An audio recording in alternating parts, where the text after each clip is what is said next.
But Arsenal take on Brentford 5:30 tomorrow. That one, of course, at the Emirates, and it's quite straightforward. If Arsenal beat Brentford, they go top of the shop before Liverpool and Manchester City lock horns on Sunday. Newsline coming in. Mikel Arteta has just won the Manager of the Month award. Mr. Martin Keown, you'll be delighted for him. Is that the 7th time I'm hearing that he's won that award? It is indeed.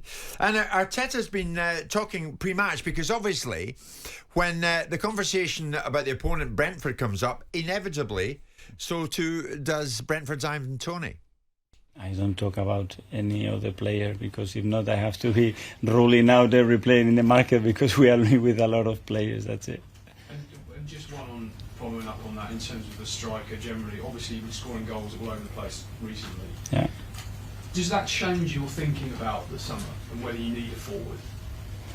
No, the plans that we have for the summer are very clear, and they were done almost at the start of the season, understanding what we can have, the contract situation that we have with some players, and how we want to improve and maintain the level of the team. So this certainly is not changing anything. Arsenal Invincible Martin Keown alongside Simon and myself, of course, as he has been since 10 this morning, and he is every Friday. Martin, would you like to see Toney at Arsenal? Well, look, I think the question's a bit early, isn't it? I think it was lazy journalism from everyone to suggest that Arsenal needed to buy a striker. You know, just a few weeks ago, I mean, 31 goals from the last 7 games. It's been quite remarkable. Maybe they're right. Journalism relevant to the time. Yeah, just because they scored 31 goals in the last 5 or 6 games. But prior to that, they weren't. Yeah, but the narrative was that without a striker, a mainline striker in the transfer window, they won't win it. And they've moved that obstacle a little bit. So I'll ask it again. Would you like to see Toney at Arsenal? Do you know what? He's impressed me. I think he is an outstanding player.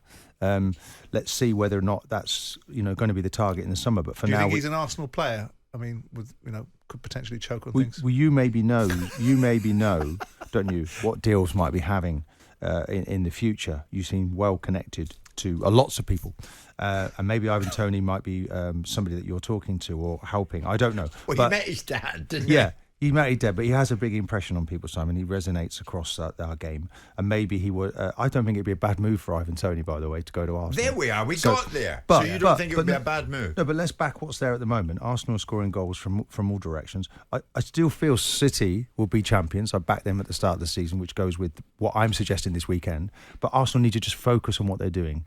There's an awful lot of work still ahead for Arsenal. The worry is that they somehow get complacent, people patting them on the back, and Brentford coming into town. I think their manager is really underrated at Brentford. So I just feel that Arsenal, this is a really important one, Jim. And you keep ticking them off. You get into that winning mode. You know, I've been on runs where we were, I think it was 12 games week 1, back-to-back wins in 2002, 10 in 97, 98. And you just get into that winning mode. You're in that focus. You're in a tunnel of success. And that's where those players look like they are at the moment, and it's getting better and better. Game coming up against Porto, which we know in midweek is another one. To stop the noise and to keep the momentum, you need to get the result there as well. But Arsenal going really well. But Brentford always pose, I feel they're an awkward team to play against. Their manager really very good. Yeah, I can't see anything other than an Arsenal win. No, neither can I, because I think they are in a significantly good vein of form. I've got a sneaking feeling, and I don't know where it's coming from, maybe it's wind, that maybe Arsenal will do something more meaningful in the Champions League than people are attesting to. Well, win it. They're a good enough side. They've got the measure of most of the top sides in the division. They've beaten most of the top sides in our Premier League. We make a case for Manchester City dominating Europe, and I can't see past that. But I just think Arsenal are going to do something this season, whether it's winning the Premier League or win the Champions League. I didn't see it at the beginning of the season, but the more I see of Arsenal, the more I see of Arteta, and the more I see of the direction that they're going in, I think there's something significant awaiting them this season. It's one step at a time, Jim, isn't it? And they're 1-0 down at half-time in that fixture to a team that is just blown away Benfica at the weekend, and play tonight, incidentally, because the Portuguese FA work as hard as they possibly can to protect their teams who are playing in the Champions League. Maybe the Premier League doesn't do that. That was a nice little message. David Raya, of course, can't play for Arsenal against Brentford as it's his parent club. Aaron Ramsdale, of course, has played just one of the past 23 games and comes back in. Funnily enough, Martin, we remember this last year when Ramsdale saw his future and only his future at Arsenal. if we could have signed a longer contract, I would have. If it was a shorter contract, I still would have signed it, because it's the place I wanted to be. The progression of the football club and what the boss is doing is definitely why it was such an easy decision for me to commit myself to the football club. But this season, if it wouldn't have gone as well this season, I still would be desperate to be signing a contract for the football club and playing my football at the Emirates in front of the fans, because for the past 2 seasons it's been incredible.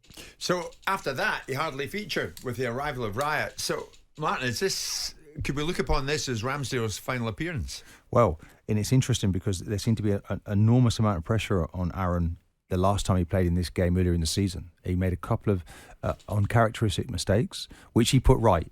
Second half, it seemed to come out with a big smile on his face. So I hope he doesn't sort of take it upon himself that all the focus is on him, because it was becoming a bit of a pantomime, wasn't it? Every time the keeper Raya made a save or a mishap, we'd pan straight to Ramsdale on the bench, and he's been through quite a lot. He's been unseated unceremoniously. Maybe he didn't deserve it. So this is his game now, where he has to make sure he comes in and performs. Jim White and Simon Jordan. Monday to Friday mornings from 10 on AM, on DAB, via the talkSPORT app and on your smart speaker. talkSPORT.